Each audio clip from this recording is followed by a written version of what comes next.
Vítajte v edícii Sám sebe psychológom. V tejto edícii vám ponúkame overené stratégie vychádzajúce z relevantných terapeutických smerov a veríme, že vám budú na ceste sebarozvoja nápomocné. Edícia však slúži pre účely sebarozvoja a nie je náhradou odbornej starostlivosti. Preto prosím v prípade potreby vyhľadajte odbornú pomoc. V tejto časti sa budeme venovať zmene návykov podľa kognitívno-behaviorálnej terapie. Stručne si tento typ terapie predstavíme, zistíme, ktoré správanie nám neprináša osoch, ako má takéto správanie funkciu a následne spoznáme presný postup, ako zmeniť vlastné návyky. Na záver máme pre vás pripravené aj praktické nástroje, ktoré môžete použiť, ak sa rozhodnete vybrať na cestu zmeny. Čo je to KBT? KBT je skrátka pre kognitívno-behaviorálnu terapiu, ktorá kombinuje prvky behaviorálnej a kognitívnej terapie. Je založená na dôkazoch a považuje sa za jednu z najpopulárnejších foriem psychoterapie. Je zameraná na riešenie konkrétneho problému a spravidla je krátkodobá.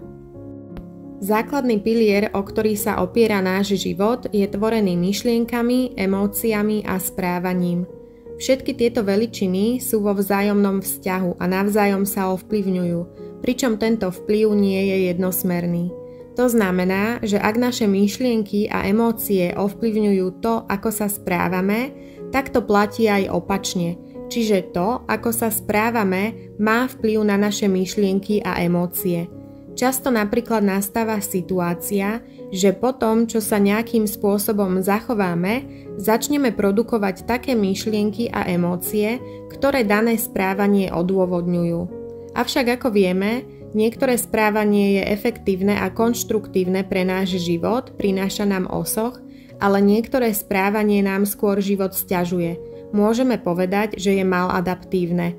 V takomto prípade pomáha udržovať pri živote také správanie, emócie alebo myšlienky, ktoré nám, ale často aj ľuďom okolo nás škodia. Prečo je však také náročné škodlivé správanie identifikovať a zmeniť ho? Často to je spôsobené tým, že napriek tomu, že je z dlhodobého hľadiska škodlivé, z krátkodobého hľadiska, alebo inak povedané v danej chvíli, nám také správanie poskytne úľavu. To znamená, že správanie nie je bezúčelné alebo náhodné, ale má určitú funkciu. Ak napríklad pociťujeme úzkosť v spoločenských situáciách, máme tendenciu sa takýmto situáciám vyhýbať.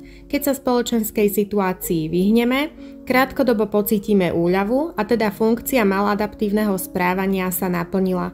Ďalším príkladom môže byť aj notoricky známe nekonečné umývanie rúk pri obsedantných myšlienkach ohľadom ich znečistenia. Za každým, keď si ruky umieme, pocítime chvíľkovú úľavu.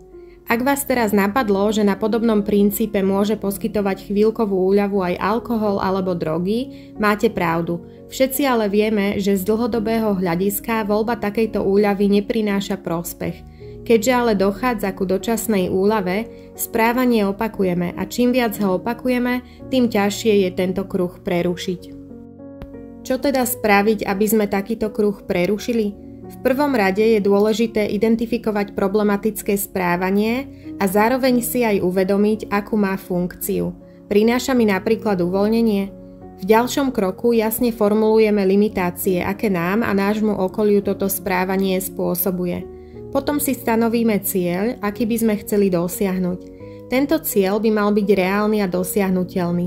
Ak napríklad nie je možné v tejto fáze úplne sa zriecť daného správania, môžeme si stanoviť cieľ jeho čiastočnej eliminácie. Naším cieľom nemusí byť len ukončenie niečoho, napríklad správania či nepríjemných pocitov, ale môžeme mať za cieľ aj zvládnutie určitých situácií napriek nepríjemným emóciám, ktoré v nás vyvolávajú.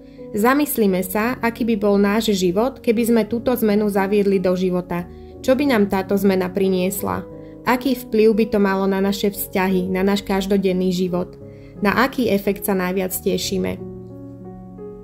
V ďalšej fáze, keď už máme cieľ jasne definovaný, začíname postupne zavádzať malé zmeny do nášho života.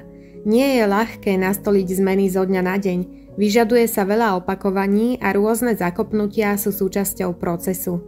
Ak máme napríklad strach zo psov, Môžeme začať tým, že si pozrieme fotky alebo obrázky psov. Postupne budeme náročnosť a expozíciu zvyšovať tak, aby sme sa dopracovali do cieľa, ktorý sme si stanovili. Napríklad ísť do parku, v ktorom ľudia venčia psov. To, že nahradíme neefektívne správanie novým, ale aj to, že sa učíme zvládať situácie napriek nepríjemným pocitom, ktoré v nás vyvolávajú, má na náš život veľký pozitívny vplyv. Takéto skúsenosti sú totiž prenosné aj do iných sfér nášho života a spúšťame tým tzv. Domino efekt pozitívnych zmien.